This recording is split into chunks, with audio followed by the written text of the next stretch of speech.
Thank you. Yeah, Nirvana on classic rock. Metallica on classic rock. I can't believe it. Gotta add 3 more, pal. So yeah, I'm open to advice on that. I know 30 is not a big deal, but anyway.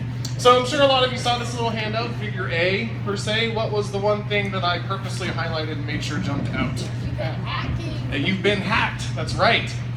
Sometimes, and unfortunately, this is the first notice some business owners find, and typically it's not even them who finds it. It's sometimes a client or sometimes someone that they're trying to win over some business from, and they say, hey, I Googled you. Just by the way, there's this little notation that it looks like your site has been hacked.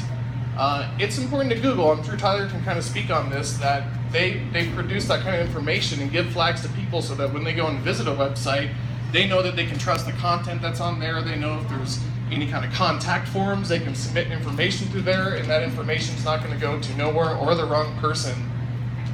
But the key to why I want to talk about this today is there's a lot of stuff that can be done that you can actually be proactive about.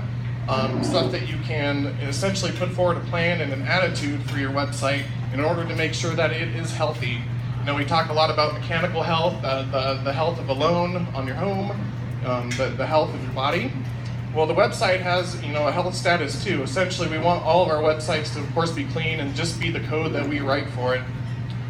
So I kind of want to give a little overview on different kinds of ways that websites can be attacked. And there's several different terms here. I'm going to kind of go briefly. There's a lot of words on here, so I just want to, I give handouts so you guys can kind of hold on to them, just in case you have some more information. But essentially, so there's general hacking. And usually what that means is that it's someone who's actually trying to be proactive to access data that your website may be hosting. That could be credit card information, that could be personal information for clients, that could just be a database of the contact forms that you have on your website. There is malware and viruses. Very similar to what we deal with on our personal computers, there's software that can be installed on a website server that can do some really nasty things. And a lot of times they can even lay dormant and do nothing that is visual, but it is doing a whole lot on the back end. There is spamming. A lot of what we deal with is usually spamming, black hat SEO spam campaigns. Essentially what this means is that they're able to inject links and other pieces of content that, again, you may not visually see, but as a visitor could just be clicking on your website, maybe they click on a header, and boom, they're going to some Canadian prescription pill website. There are DDoS attacks. Essentially what these are, and you probably have seen these more in the news when websites go down and they say that they've been attacked. Essentially a lot of websites are trying to push a lot of traffic through. This happens a lot for shopping sites, for banking sites. Last year, if you remember, if you're a gamer, that happened to Xbox and PlayStation right at Christmas time. Trojan horses, very similar to your malware and viruses. Essentially, these are, again, little pieces of software that on the service level look like they're supposed to do their job, but essentially they're doing a lot more harm to you. Finally, there is phishing and farming. This tends to be those contact forms that, again, visually you see a logo, you see copyrights, everything looks legitimate, and it's asking you to log in. You may not actually be logging into that website you're intending to. In fact, you're just sending someone your login information. And finally, there is ransomware. Ransomware is where they can take your content or take files on your site and actually encrypt them so nothing will load, you can't restore them, and they're going to ask for a monetary price essentially to restore all those. So why do people hack websites? Because they're jerks. They're all just jerks. No. In truth, most of the time it's random and it's coincidental. We live in the world where everything is driven by code.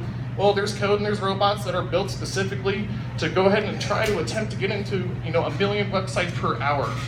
And they try to just blast everybody. It's a shotgun effect. So most of the time when a website's hacked, it's just by coincidence. It's not about your content. It's not about who you are. Of course, that can be the case, like targeted attacks. Those are more so banks, banks or financial institutions. Again, you're probably hosting data that somebody wants. I'm going to skip over that because I have 3 minutes now. There's a lot of reasons why people attack. So, what can you do and what can you be proactive about? Now, this statement isn't, at the very bottom, is not meant to be a scare tactic. I'm not about fear-mongering and never have been with this business. It's not why I'm in the business, is to make people fear getting into business with me. But you do need to kind of walk with this attitude and knowing that hacking is not necessarily if it's going to happen to me. It can be when is it going to happen to me. And so you do have to take a proactive stance. With that, some things you can do: make sure that you have secure hosting. Make sure you have a good plan and protocol for password management. And I would even say password management can also be called account management.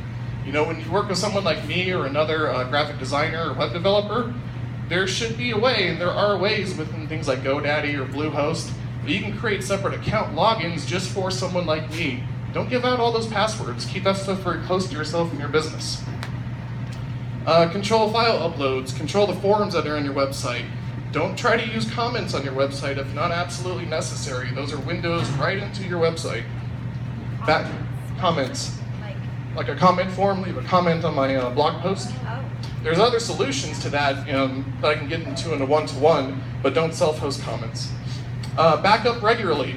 You know, just like you do for your personal files for your business, there's ways that you can back up your database, back up your website files, and restore them should a site be attacked.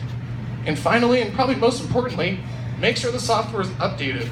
There's a lot of levels of software. There's software on the server, there's software within possibly the CMS, like WordPress or Joomla, and there's software for third-party plugins. All of those things need to be kept up to date because what they do is essentially, if there's a threat, they update their software in order to cover that threat. So if you're not updated, you are exposed. Since I have 1 minute. So what can I do as a company for you? Well, this is something I've kind of had to really think about here in this last year. I've got probably about 50 websites under my belt right now. And over those, I'd say about 3 or 4 years I've been building those sites, 2 of them have been hacked. So it's not a huge, tremendous risk. But again, there's something that at least me as a company can do to partner with your website. On the back side, I kind of have 2 columns here. The first one is talking just about maintenance. You know, this is something that'll take time on my end, and there's software that I actually have to purchase in order to license and do backups and such. But it's something I can actually manage for you. I can make sure that those backups are being saved to Dropbox, personal Dropbox, my Dropbox account. I can go in and update all the software for your website. I can also go ahead and replace that website if it ever does get hacked at least once per year. And then also with that, just to add value, since I'm in there, might as well do some website changes. So if you have a new gallery or you have some other content you want to change, it's a good opportunity for me to do so. Second column is a little more intense. That's all I have time for.